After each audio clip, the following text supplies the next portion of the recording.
The Minority Market. Episode 14. Understanding Market Participants' Behavior. The stock market is not a machine driven by logic alone. It is a living system made up of people and institutions, each acting with different motivations, constraints, time frames, and emotional pressures. Prices move not because charts say so or news appears on screens, but because different participants act and react in predictable human ways. If you want to think like the minority, you must stop seeing the market as numbers and start seeing it as behavior. Most beginners assume that everyone in the market is playing the same game. This is a dangerous assumption. In reality, the market is a battlefield of participants with completely different objectives. Long-term investors, short-term traders, institutions, hedge funds, market makers, algorithmic systems, and retail participants all coexist, but they do not think alike. Confusing their behavior leads to confusion, frustration, and losses. Let's start with retail participants, because this is where most people begin. Retail traders usually operate with limited capital, high expectations, and emotional urgency. They want quick results. They are heavily influenced by news, tips, social media, and short-term price movements. Fear and greed dominate their actions. When prices rise, they chase. When prices fall, they panic. Their decisions are reactive, not planned. This behavior creates predictable patterns, and those patterns are often exploited by more experienced participants. Now, consider institutional participants. Institutions manage large pools of capital and cannot move in and out of positions quickly. Their decisions are based on risk control, liquidity, and long-term positioning. They do not chase prices. They build positions slowly, often during periods of boredom, consolidation, or pessimism. They distribute positions when excitement and participation increase. This difference in behavior is one of the most important realities the majority fails to understand. Because institutions move slowly, price does not explode instantly when they enter. Instead, price often moves sideways, frustrating impatient traders. Retail participants interpret this as nothing is happening and leave. Institutions, however, are quietly accumulating. When price eventually moves, retail traders assume it is because of news, but in reality, the move began long before the headline appeared. Market makers play another critical role. Their job is not to predict direction, but to provide liquidity. They profit from spreads and volatility, not from long-term trends.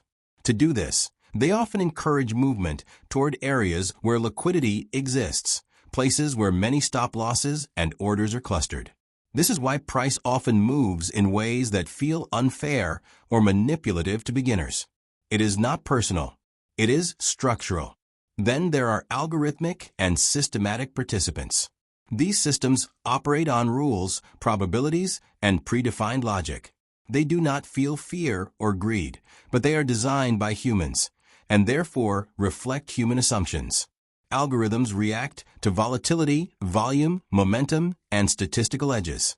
Their presence increases speed and exaggerates short-term moves, which can confuse those who expect smooth behavior. One of the biggest mistakes beginners make is reacting emotionally to moves created by participants who are not playing their game.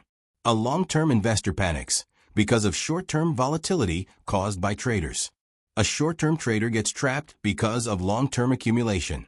This mismatch of time frame is where confusion begins.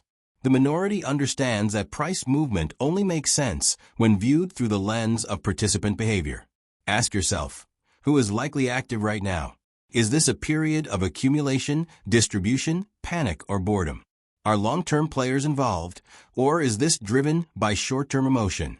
These questions matter more than indicators or predictions. Another important realization is that participants do not need to be right. They only need to manage risk. Institutions are wrong often, but they survive because they control position size and exposure.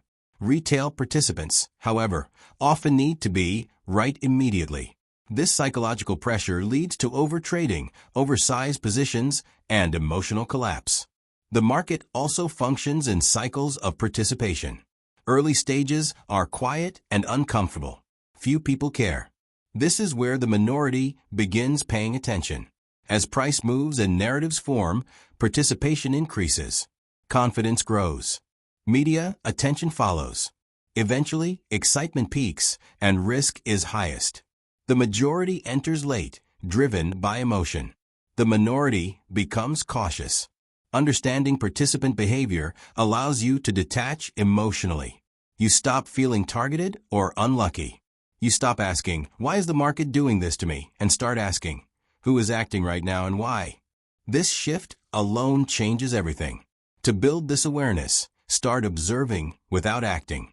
Watch how price behaves during news events. Notice how markets move before headlines.